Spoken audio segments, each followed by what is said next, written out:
She stood, completely still, for 3 full days.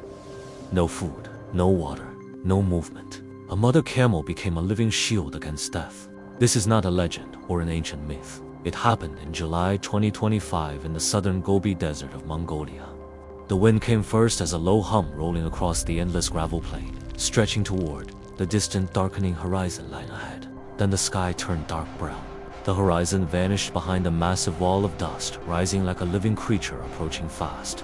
A female wild Bactrian camel stood near a wind-carved sandstone outcrop in the remote Bactrian Chulu region of southern Mongolia.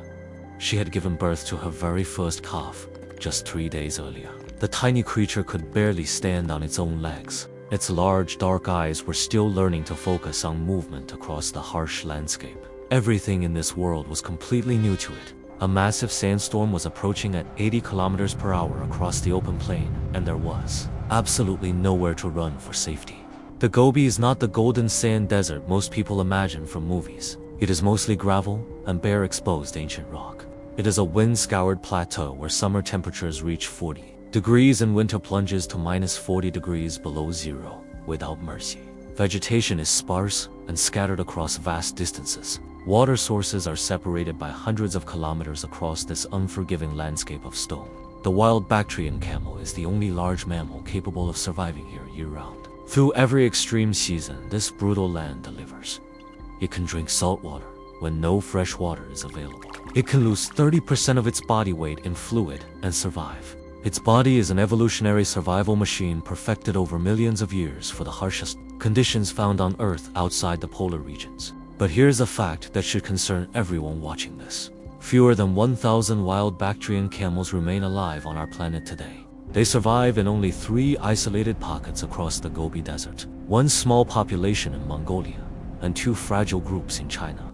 Their ancient habitat now overlaps with mining operations and restricted military zones. A border fence cuts through their migration routes without mercy. Every single calf that survives to adulthood becomes statistically significant for the continued existence of this critically endangered species on our planet. This particular newborn calf had been born in the worst possible season for survival. Summer sandstorms in the Gobi are extremely rare events.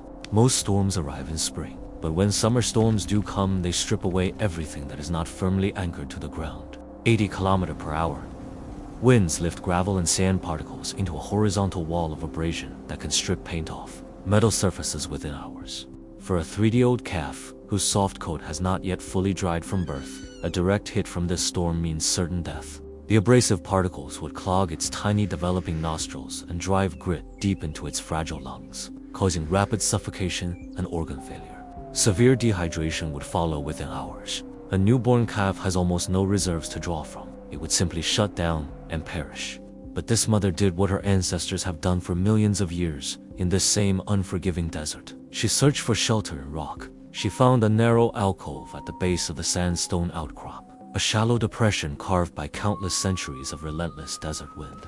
It was not a proper cave, just a curved recess in the ancient rock about 1 meter deep at its center, narrowing at edges. She backed her tiny calf into the deepest part of that recess gently, nudging the small, trembling body into the safest possible position available.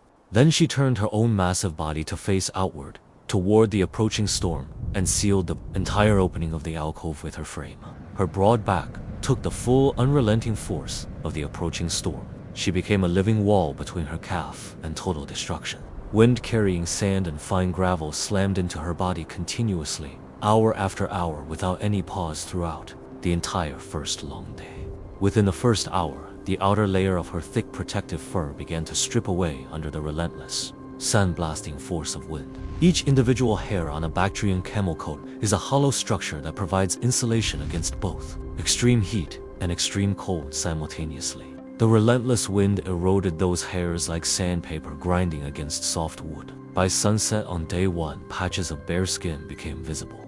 She did not move, not even once. Every time the wind shifted direction and sand found a gap, she pressed harder against rock. She redistributed her massive weight constantly to close every tiny gap between her body and the rough stone wall, protecting her vulnerable calf behind. Her calf pressed itself deep into the darkest corner of the recess behind her. Its small body fit perfectly into the triangular protected space. The geometry of protection was precise and instinctive. The mother's curved torso deflected all airborne particles upward and safely over the calf's tiny head.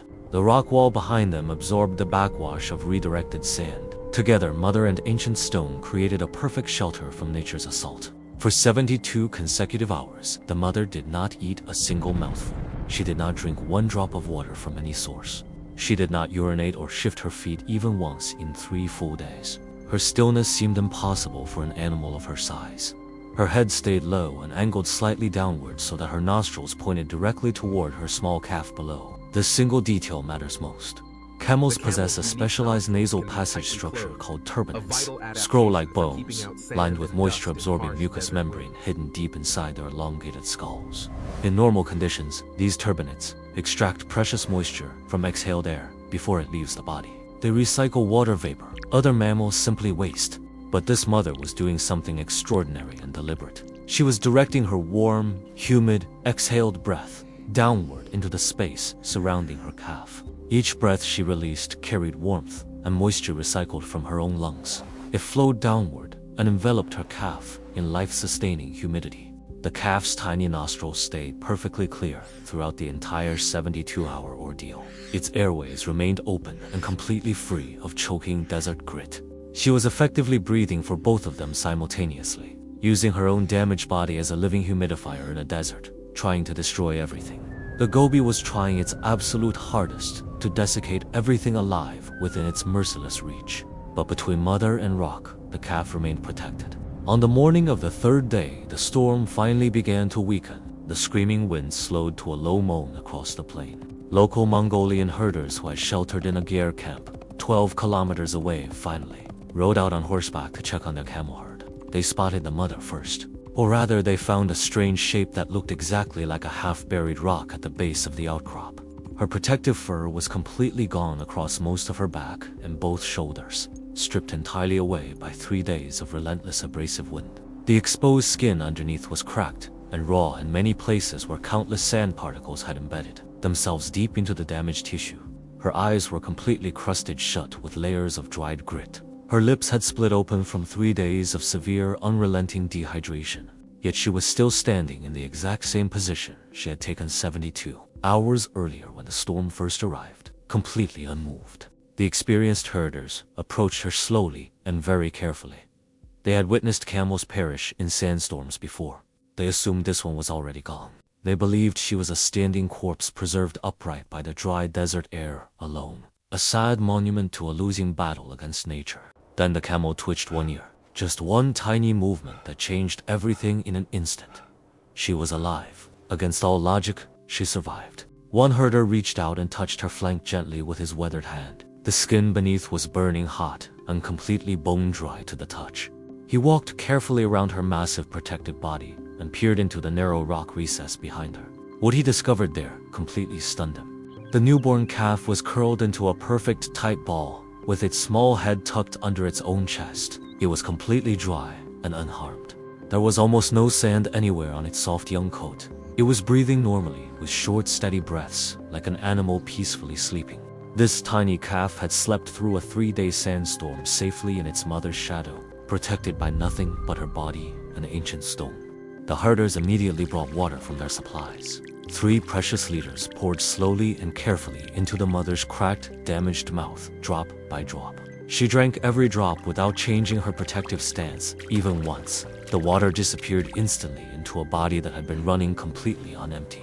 Slowly, her crusted eyes began to clear. She blinked thick sand out of the corners deliberately and carefully. Life was visibly returning to her body. Then exactly 20 minutes after the herders arrived, she straightened her front legs and slowly pushed herself out of the protective alcove at last. She turned her battered head back to check on her calf. The small creature stood up on wobbly legs and walked out into warm daylight. The herders watched in complete silence as the mother began leading her calf toward the nearest water source 4 kilometers away, across the plain. She walked slowly and deliberately, adjusting her long stride to perfectly match her calf's short, uncertain steps across the open gravel plain ahead. Every few meters she stopped and turned her large head back to gently lick remaining sand off her calf's small face with her tongue. By the time they finally reached the water together, the calf was walking steadily and confidently alongside its mother, without stumbling even once. The exhausted mother lowered her head and drank deeply at the pool for 6 straight minutes. The small calf beside her drank for 9. A wild Bactrian camel lives approximately 40 to 50 years in this desert. She may produce only 1 calf every 2 to 3 years. Over her full lifetime, this female might raise 12 to 15 calves to independence, but only if storms and winters and expanding mines allow it. The calf she shielded during those 3 brutal July days will need 8 full years to reach its complete adult size in the wild. By then, the climate of the Gobi may have changed entirely.